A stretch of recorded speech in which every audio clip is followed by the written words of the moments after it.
The importance of the Lewis and Clark expedition is well known here in Siouxland. KTIV's Clayton Anderson takes in an interactive display of the history at the Lewis and Clark Interpretive Center in this episode of Hometown History.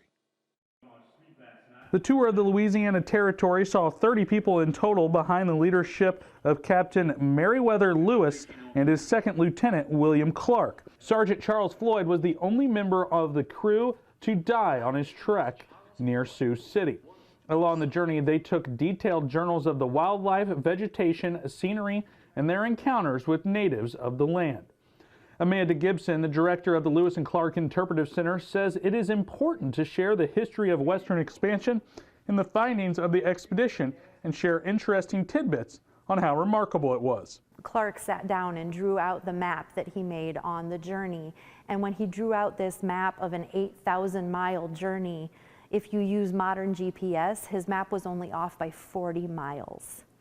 One of the unique things the Lewis and Clark Interpretive Center allows is the ability to bring the action to life, like this example of Sergeant Charles Floyd talking.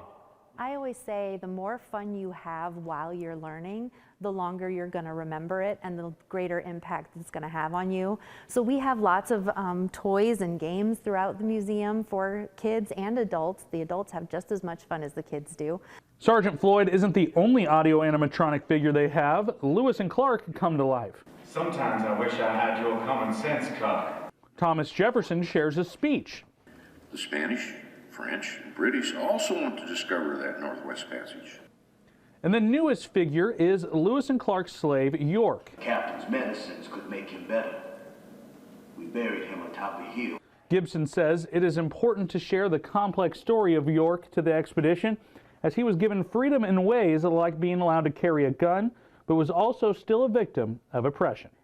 Gibson says many people in Siouxland may not have hands-on experience at the Lewis and Clark Interpretive Center. She encourages those folks to come out.